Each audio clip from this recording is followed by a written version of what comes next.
এখন আমরা দ্বাদশ শ্রেণীর কমিউনিকেশন সিস্টেম চ্যাপ্টারে একটা সিগন্যালের প্রপাগেশনের বিভিন্ন পদ্ধতি নিয়ে আলোচনা করব।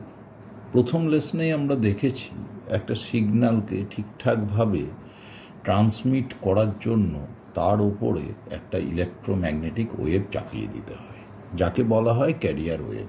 এবং এই ক্যারিয়ার ওয়েভের প্রয়োজন মাফিক হয় অ্যাম্প্লিটিউডের অথবা ফ্রিকোয়েন্সির অথবা তার ফেজের পরিবর্তন করতে হয় অ্যাকর্ডিং অ্যাজ দ্য সিগন্যাল, এবং এটাকে বলা হয় মডিউলেশন। এবার মডিউলেশন করার পরে এই যে মডিউলেটেড ওয়েভ পেলাম, এই মডিউলেটেড ওয়েভের প্রপাগেশনের মূলত চারটে পদ্ধতি আছে। এক নম্বর হলো তোমার ground wave propagation, ground wave propagation বা সারফেস ওয়েভ প্রপাগেশন।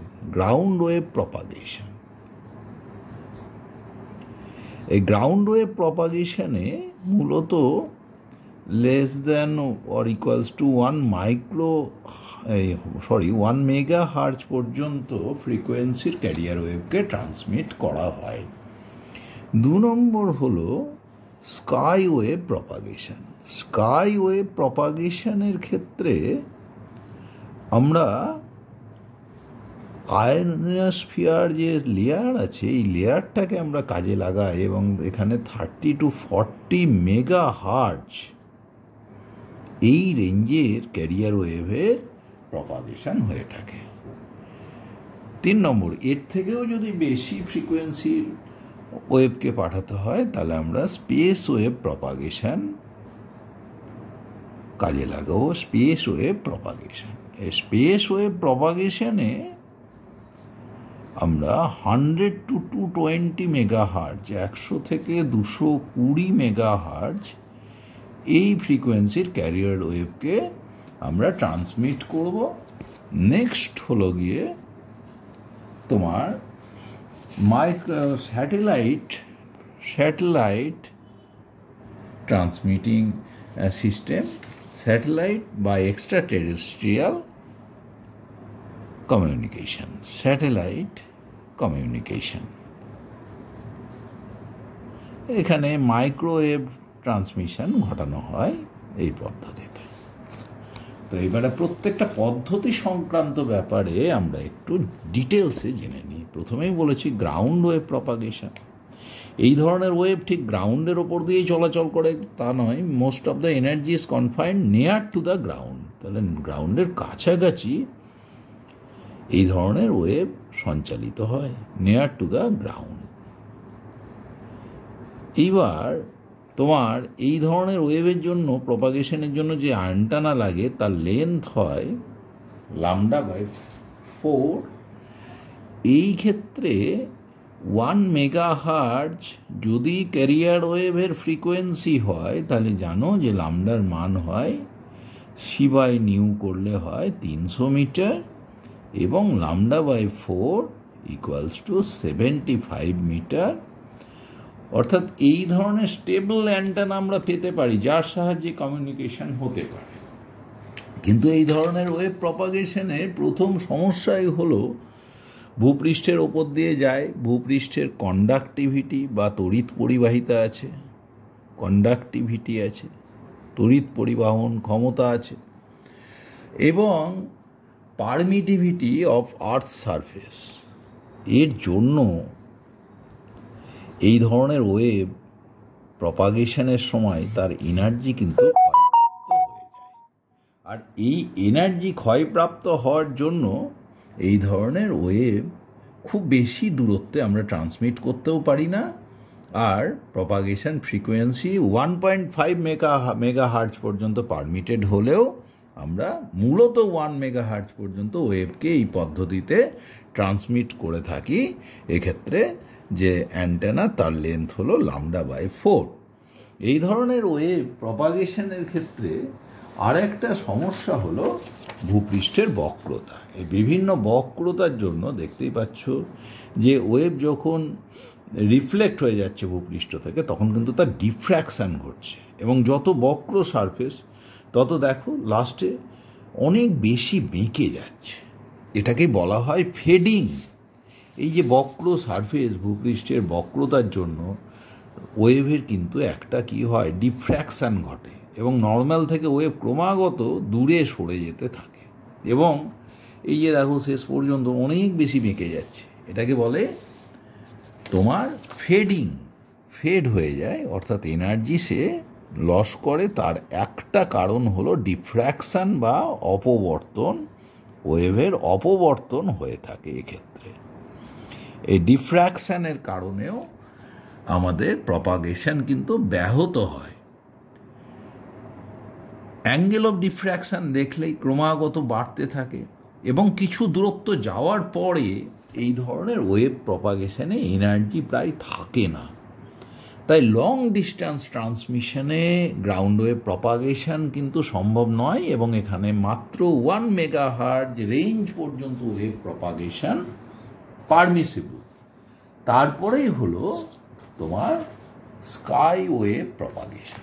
এই স্কাই ওয়েভ প্রপাগেশন আমরা কি করে থাকি, এখানেতে আমরা বলেছি আয়োনোস্ফিয়ারকে কাজে লাগায়। ভূপৃষ্ঠ থেকে যে ওয়েভ ছেড়ে দেওয়া হয় সেটা আয়োনোস্ফিয়ারে রিফ্লেক্ট হয়ে আসে, আবার ভূপৃষ্ঠে ধাক্কা খায়, এইভাবে মুহূর্তের মধ্যে অনেক দূর ছড়িয়ে পড়ে। এই আয়োনোস্ফিয়ারে তাহলে গঠন সংক্রান্ত ব্যাপারে আমাদের কিন্তু একটু দেখে নিতে হবে এবং এই আয়োনোস্ফিয়ারে প্রথমত আমরা জানি যে 4টে লেয়ার থাকে। এই 4টে লেয়ার কি কি? 1 নম্বর হলো ডি লেয়ার, 2 নম্বর ই লেয়ার, আরেকটা হলো F1 এবং F2 লেয়ার। এই লেয়ারগুলো ইলেকট্রন ডেনসিটি যথেষ্ট থাকার কারণে তারা এই যে ওয়েভ আমরা পাঠাচ্ছি, ক্যারিয়ার ওয়েভ, তাকে সে কিন্তু রিফ্লেক্ট করে দিতে পারে। এই ডি লেয়ারের হাইট কতখানি? ভূপৃষ্ঠ থেকে 65 থেকে 75 কিলোমিটার উচ্চতা পর্যন্ত। এবং এই ধরনের ওয়েভ প্রপাগেশনের ক্ষেত্রে এই ডি লেয়ার কিন্তু দিনের বেলাতেই থাকে কিন্তু রাত্রে থাকে না। তাহলে লো ফ্রিকোয়েন্সির ওয়েভকে এই ডি লেয়ার রিফ্লেক্ট করতে পারে। তাহলে লো ফ্রিকোয়েন্সি ওয়েভ ডি লেয়ারে রিফ্লেক্ট হয়, লো ফ্রিকোয়েন্সি ওয়েভ, এবং রাত্রে এইরকম লেয়ার কিন্তু থাকে না। নেক্সট হলো ই লেয়ার। এই ই লেয়ারের উচ্চতা 75 কিলোমিটার থেকে 100 কিলোমিটার, ভূপৃষ্ঠ থেকে 75 থেকে 100 কিলোমিটার উচ্চতায় এই ধরনের লেয়ার অবস্থিত এবং এই লেয়ার তোমার ওই কম ফ্রিকোয়েন্সিরই ওয়েভকে রিফ্লেক্ট করতে পারে, বাকি ওয়েভ কিন্তু ট্রান্সমিট করে যায়। এর উপরে থাকে F1 এবং F2 লেয়ার। এই দুটো লেয়ার রাত্রিবেলায় কিন্তু এক হয়ে যায়, একটার উপর আরেকটা আপতিত হয়ে যায়। তাহলে F1 F2 লেয়ার এটা কিন্তু কি হয়, দিনের বেলায় এই লেয়ারের উপস্থিতি জন্য হাই ফ্রিকোয়েন্সি ওয়েভের কিন্তু কম পরিমাণে রিফ্লেকশন ঘটে, কিন্তু রাত্রিবেলায় এক্ষেত্রে এই এফ লেয়ার হাই ফ্রিকোয়েন্সিকে কিন্তু তোমার রিফ্লেক্ট করতে পারে, যার ফলে অনেক দূর পর্যন্ত, অনেক দূরে প্রপাগেশন সম্ভব হয়।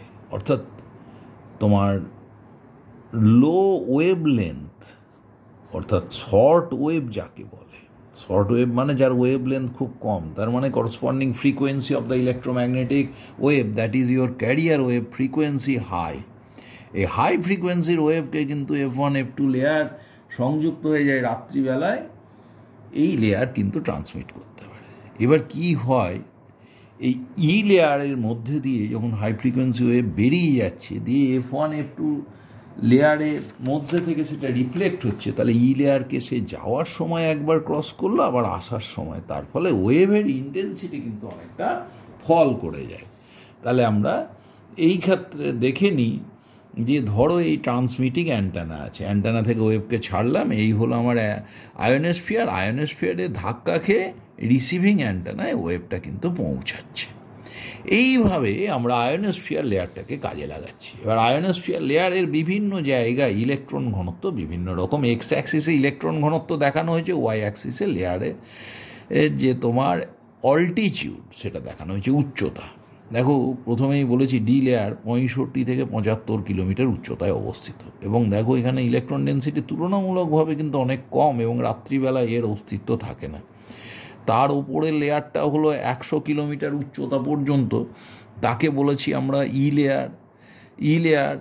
এবং এই ই লেয়ারের একটু তোমার ই লেয়ার কিন্তু ই লেয়ারের ওপরে মোটামুটি এই যে 170 কিলোমিটার থেকে 500 কিলোমিটার উচ্চতা পর্যন্ত আমাদের এফ লেয়ারের অস্তিত্ব পাওয়া যায়। নিচের দিকটা F1 লেয়ার, ওপরের দিকটা হলো F2 লেয়ার।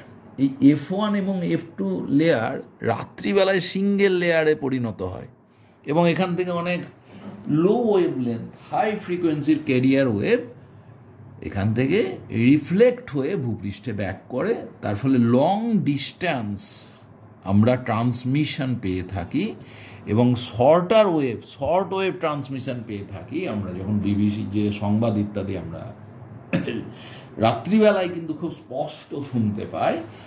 এই যে এই এফ লেয়ার দুটো একত্রিত হয়ে অনেক বেশি ফ্রিকোয়েন্সির ওয়েভকে সে কিন্তু এক্ষেত্রে ভূপৃষ্ঠে ব্যাক করিয়ে দিতে পারে।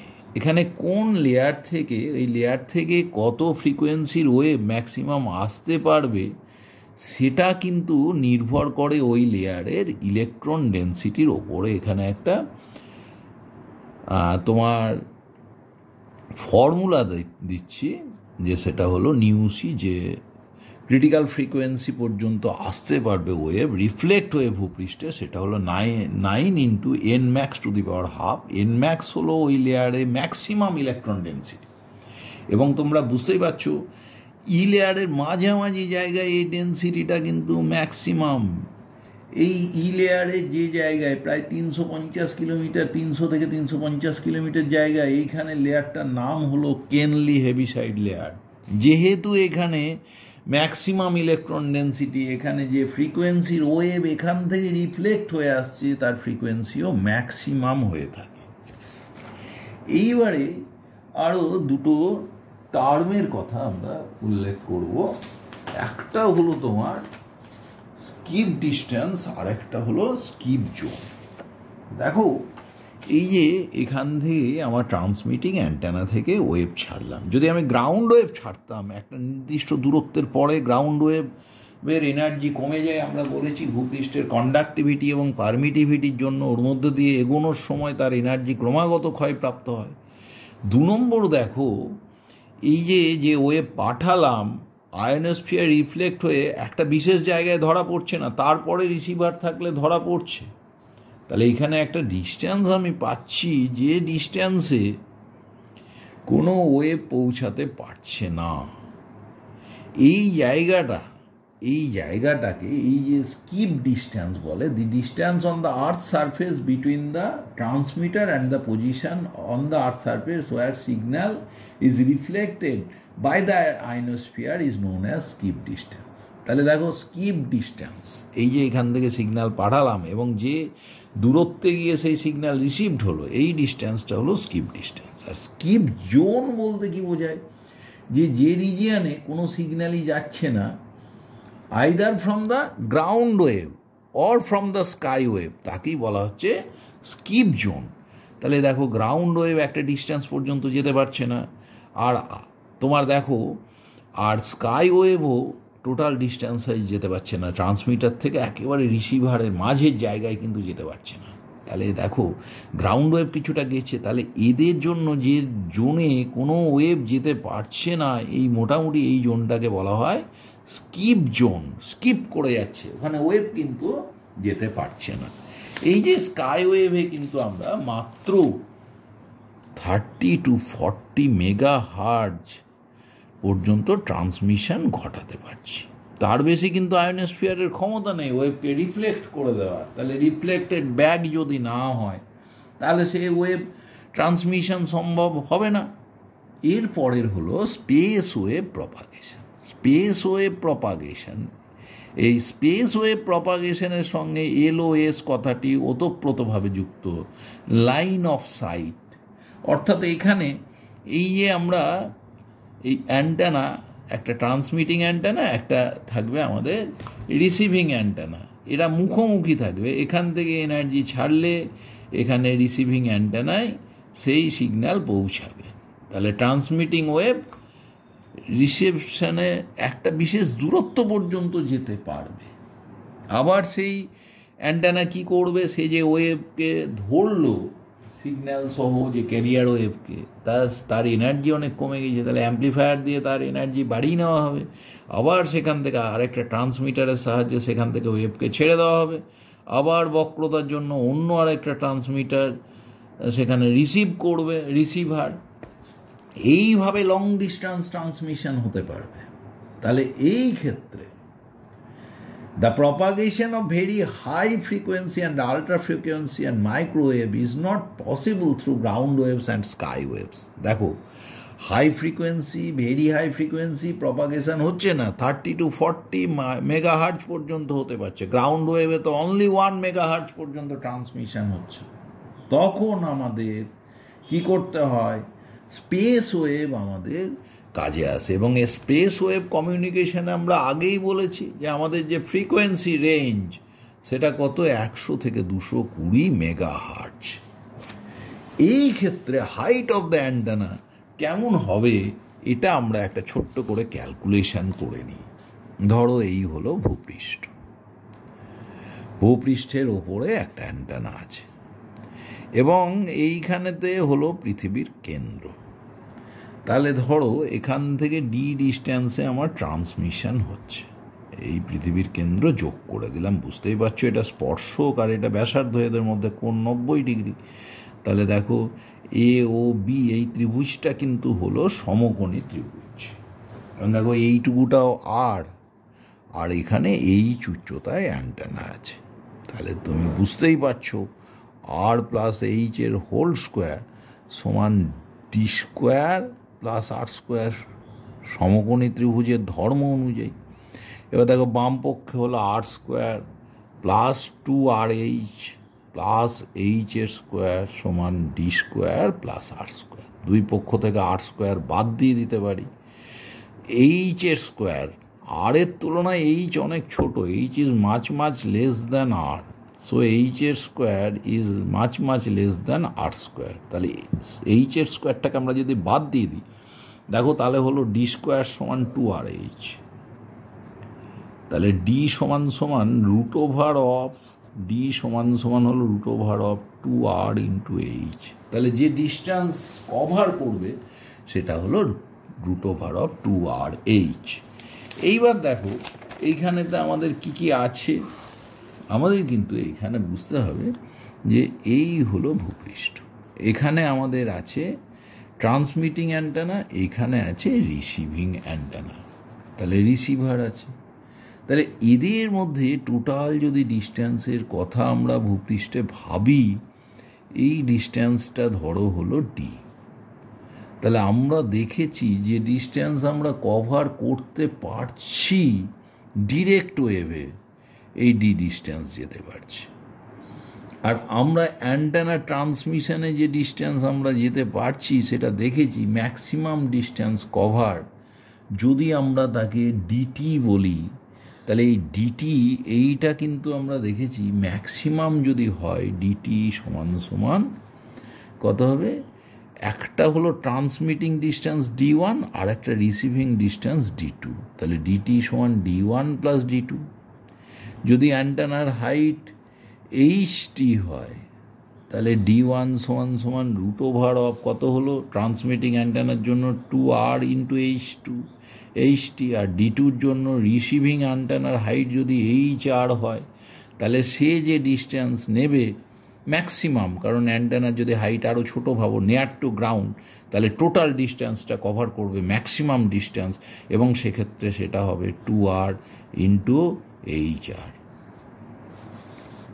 এবার এই ক্ষেত্রে যদি তোমাকে একটা বিশেষ হাইটের অ্যান্টেনা দেওয়া হয়, বললো তাকে দুটো টুকরো করো, ম্যাক্সিমাম ডিস্টেন্স ট্রান্সমিশন পেতে চাইছো, তাহলে কাকে কতটা করে ভাগ করে দেবে? ধরো এইচ উচ্চতার অ্যান্টেনা, তাহলে একটা হলো এক্স আর একটা হলো এইচ মাইনাস এক্স, তাহলে ডিস্টেন্স অফ ট্রান্সমিশন কত হবে? √2r(x) প্লাস √of আর একটার জন্য receiving antenna 2r × h minus x. এটাই ম্যাক্সিমাম ডিস্টেন্স যেটা হরাইজন্টাল দেখাচ্ছে, কারণ অ্যান্টেনার হাইট যদি আরও কোণা থেকে নাও নিয়ারলি হরাইজন্টাল ডিস্টেন্সটাই হয়ে যাবে। সুতরাং আর পৃথিবীর বক্রতার তুলনায় হাইটগুলো অ্যান্টেনার এমন কিছু বেশি নয়, সুতরাং নিয়ারলি d1 + d2 হয়ে যাচ্ছে। তাহলে এইবার দেখো ডি যদি ম্যাক্সিমাম হতে হয় তাহলে d(dx) এটা সমান 0, √2r বের করে নিলাম, √x এর হলো 1/2 √x।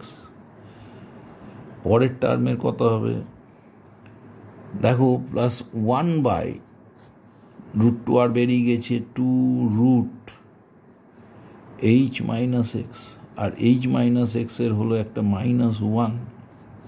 তাহলে দেখো এখান থেকে এই টার্মটা যদি তুমি 0 বসিয়ে দাও তাহলে 1/2 √x সমান দেখো এটা 0 বসালে এটা অন্য পক্ষে গেলে 1/2 √h মাইনাস এক্স, 2 কেটে যাক, x সমান h মাইনাস এক্স, অতএব 2x সমান h, তাহলে x সমান h/2। তাহলে তুমি কিভাবে ভাগ করে দিলে দুটো অ্যান্টেনায় h/2 করে। তাহলে এখনো পর্যন্ত আমরা 220 মেগাহার্জ পর্যন্ত আমরা ট্রান্সমিশন ঘটাতে পারলাম। কিন্তু মজাটা হলো যে পৃথিবীর প্রচণ্ড বক্রতা, কোথাও মাউন্টেন আছে, কোথাও হাজারো কিলোমিটার জুড়ে সমুদ্র রয়েছে, সেখানে তো আর তুমি এখানে অ্যান্টেনা পুঁততে পারছো না। তাহলে সেই ক্ষেত্রে ট্রান্সমিশনে কিন্তু একটা বিরাট প্রবলেম থেকে যায়। সেই জন্য আমরা স্যাটেলাইট কমিউনিকেশন নিয়ে থাকি। এই স্যাটেলাইট কমিউনিকেশনের ক্ষেত্রে অ্যাকচুয়ালি কি করা হয় যে এইখানেতে আমরা জিওস্টেশনারি স্যাটেলাইট ব্যবহার করে থাকি। জিওস্টেশনারি স্যাটেলাইট মানে যে স্যাটেলাইটগুলো হচ্ছে তোমার পৃথিবীর সাপেক্ষে স্থির। তাহলে এই জিওস্টেশনারি স্যাটেলাইটে আমরা মাইক্রোওয়েভ ট্রান্সমিশন ঘটাবো। কি ওয়েভ? Microwave transmission. দেখো মিনিমাম 3টে যদি স্যাটেলাইট থাকে তাহলে প্রথম স্যাটেলাইটে থেকে তোমার যেটা হচ্ছে সেখান থেকে একটা ওয়েভ আমি পাঠালাম বা ভূপৃষ্ঠের কোথাও থেকে পাঠালাম, সেখানে রিফ্লেক্ট হলো, রিফ্লেক্ট হয়ে দ্বিতীয় স্যাটেলাইটে গেল, সে সিগন্যাল রিসিভ করলো, তারপর ট্রান্সমিট করলো, আবার সেটা থেকে তৃতীয় স্যাটেলাইটে গেল, সে সিগন্যাল রিসিভ করলো, আবার ট্রান্সমিট করলো। সুতরাং এইভাবে আমরা কিন্তু যে কোনো অ্যাঙ্গেলে ওয়েভকে ফেলে রিফ্লেক্ট করিয়ে গোটা পৃথিবীর 360 ডিগ্রি আমরা কভার করে যাব। কারণ পৃথিবী কিন্তু ট্রান্সপারেন্ট নয়, তার মধ্যে দিয়ে ওয়েভ তো চলাচল করতে পারবে না। তাহলে এ প্রান্ত থেকে ও প্রান্তে কিন্তু ওয়েভ কমিউনিকেশন অসম্ভব ছিল, সেটা সম্ভব হয়েছে এই জিওস্টেশনারি স্যাটেলাইটের সাহায্যে। জিওস্টেশনারি স্যাটেলাইটগুলো পৃথিবীর সাপেক্ষে স্থির, অর্থাৎ পৃথিবী নিজ অক্ষ সাপেক্ষে এক পাক খেলে ওই ধরনের স্যাটেলাইটও নিজ অক্ষ সাপেক্ষে এক পাক খেয়ে যায়। এবার এখান থেকে যখন তুমি ওয়েভ ট্রান্সমিট করলে দ্বিতীয় স্যাটেলাইটে গেল, দ্বিতীয়টা থেকে তৃতীয়টায় গেল, তৃতীয়টা থেকে আবার প্রথমটা, অর্থাৎ এইভাবে বিভিন্ন অ্যাঙ্গেলে ফেলে এবার ধরো তুমি এখানে পাঠাবে, তাহলে এখানে ডিফারেন্ট অ্যাঙ্গেলে ফেললে এখানে অ্যান্টেনা এখানে রিসিভ করে নিল যেখানে তুমি পাঠাতে চাইছো। সো এইভাবে যে কোনো স্যাটেলাইট একটা বা দুটো বা তিনটেকেই কাজে লাগিয়ে তুমি এই 360 ডিগ্রি অ্যাঙ্গেলে যে কোনো জায়গা তুমি কভার করতে পারো। সুতরাং এইটা হলো তোমার এই স্যাটেলাইট কমিউনিকেশনের বিরাট সুবিধে। যদিও স্যাটেলাইট কমিউনিকেশনে 360 ডিগ্রি তুমি কভার করছো, ইনিশিয়াল কস্টটা একটু বেশি, কিন্তু যখন তুমি একবার সিস্টেমটা করে ফেলেছো, যখন তুমি জিওস্টেশনারি স্যাটেলাইট উৎক্ষেপণ করে ফেলেছো, তখন রিফ্লেকশন ঘটিয়ে খুব কম খরচে এই ধরনের ট্রান্সমিশন ঘটাতে পারবে। এইবারে এই স্যাটেলাইটের সাহায্যে তাহলে আমরা মাইক্রোওয়েভ পর্যন্ত কিন্তু ট্রান্সমিশন ঘটাতে পারছি। সুতরাং হাই ফ্রিকোয়েন্সি ট্রান্সমিশনও ঘটবে। সুতরাং আমরা শেষ পর্যন্ত একটা সিদ্ধান্তে আসতে পারি যে আমাদের খুব লো ফ্রিকোয়েন্সি ওয়েভ ট্রান্সমিশন আমরা ঘটাবো কি দিয়ে?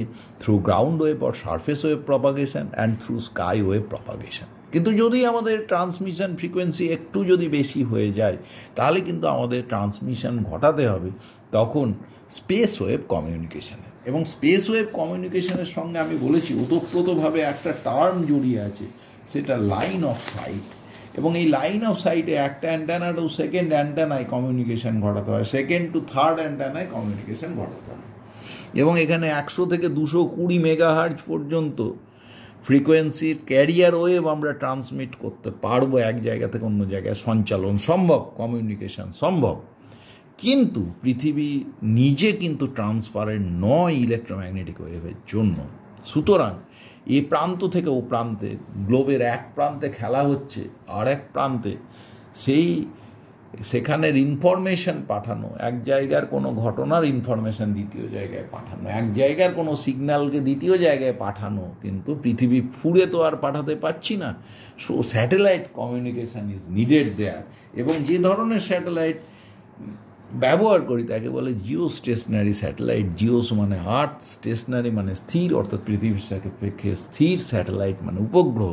এবং এই উপগ্রহগুলো পৃথিবীর সাপেক্ষে স্থির থেকে নির্দিষ্ট অ্যাঙ্গেলে বিভিন্ন জায়গায় ট্রান্সমিট করতে পারে এবং পৃথিবীর 360 ডিগ্রি অ্যাঙ্গেল, অর্থাৎ পৃথিবীর সমস্ত জায়গায় এই ওয়েভ ট্রান্সমিশন সম্ভব। এইভাবে মাইক্রোওয়েভ বা হাই এনার্জি ওয়েভ কমিউনিকেশন আমাদের সম্ভব। এখানে আমাদের সেকেন্ড লেসন রাখছি। এরপরের লেসনে আমরা মডিউলেশন ব্যাপারে আরও ডিটেলড আলোচনা করব। বিশেষত তোমাদের সিলেবাসে আছে অ্যামপ্লিটিউড মডিউলেশন।